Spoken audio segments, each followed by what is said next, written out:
আসসালামু আলাইকুম, Rahi handcraft and কিচেনে আপনাদেরকে স্বাগত। আজকে আমি আবার চলে এসেছি নতুন একটা কাঁথার ডিজাইন নিয়ে। এটা হচ্ছে খেজুর এবং পটলের কম্বিনেশন। দেখুন কত সুন্দর দেখাচ্ছে। আপনারা প্রথমে একটা কাঁথা বা কাপড় নিয়ে নেবেন। আমি এখানে একটা কাঁথার ওপরেই করেছি, দিয়ে তারপর একটা চক এবং ইঞ্চি ফিতে নিয়ে 1.5 ইঞ্চি করে ঘরগুলো করে নেবেন। 1.5 ইঞ্চি বরাবর একটা করে দাগ দিয়ে দেবেন চকের সাহায্যে।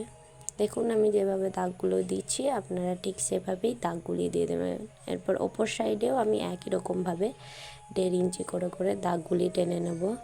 দেখুন আমি যেভাবে দাগগুলো টেনে নিচ্ছি আপনারাও ঠিক একই নিয়মে দাগগুলি টেনে নেবেন। এরপর আপনারা একটা স্কেলের সাহায্যে দাগগুলি টানবেন, আমি হাতের সাহায্যেই কিন্তু দাগগুলি টেনে নিচ্ছি। আমি আপনাদেরকে শুধু দেখাবার জন্য এই দাগগুলি টানছি, না হলে আমি যখন কাঁথা করি আমি এমনি আমার আন্দাজ বরাবর আমি লাইনগুলো টেনে নিই।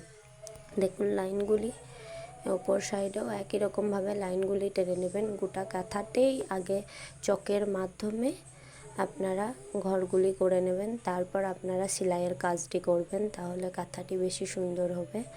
দেখুন আমি যেভাবে টেনে নিচ্ছি আপনারা ঠিক সেভাবেই টেনে নেবেন। দেখুন আমার সব টানা হয়ে গেছে, আমি আপনাদেরকে দেখাবার জন্য কিছুটা টেনে নিয়েছি। এরপর আমি সেলাইয়ের কাজটা এই চকের ওপরে চালিয়ে নেব। দেখুন আমি প্রথমে অপর সাইডটি টেনে নিচ্ছি। দেখুন আমি যেভাবে করছি আপনারা ঠিক সেভাবেই করে নেবেন। আপনারা প্রথমে গোটা কাঁথাটাই চক দিয়ে টেনে নেবেন, তাহলে আপনাদের করতে বেশি সুবিধা হবে।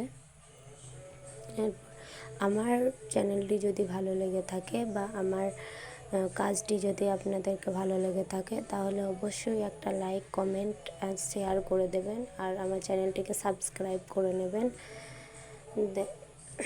আর দেখুন আমার ঘরগুলি সব টানা হয়ে গেছে ওপর সাইডটা। এরপরে আমি এইদিকে 4 কোণা বরাবরও একই নিয়মে আমি ঘরগুলি টেনে নেব। দেখুন আমি যেভাবে লাইনগুলি টানছি আপনারাও ঠিক সেভাবেই লাইনগুলি টেনে নেবেন 1.5 ইঞ্চি বরাবর।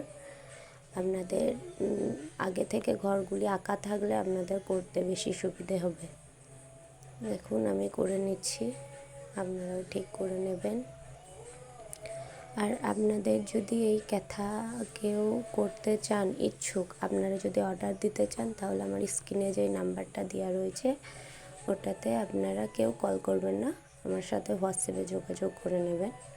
দেখুন আমার সব প্রত্যেকটা ঘর করা কমপ্লিট হয়ে গেছে। দেখুন কত সুন্দর দেখাচ্ছে। এরপর আমি করব খেজুর। দেখুন আমি যেভাবে খেজুরটি করছি, খেজুর পাতাটি ওই যে ফুড প্রেসারটা রয়েছে ওটি আপনাদেরকে ওঠানামা করতে হবে। দেখুন আমি যেভাবে ওঠানামা করাচ্ছি আপনারাও ঠিক একই নিয়মে ওঠানামা করাবেন। যেভাবে করাচ্ছি সেভাবে ভালো করে দেখলেই বুঝতে পারবেন, করাবেন। তারপর একটা ঘর কিন্তু বাদ দিয়ে আবার আপনাদেরকে করতে হবে। একটা ঘর বাদ দিয়ে দেখুন আমি যেভাবে একটা ঘর বাদ দিয়েছি আমার এই কাঁথাটাতে সব পুরোটাই কমপ্লিট হয়ে গেছে। আমি আপনাদেরকে ওপর সাইডটাও একই নিয়মে খেজুরটি করে নেবেন।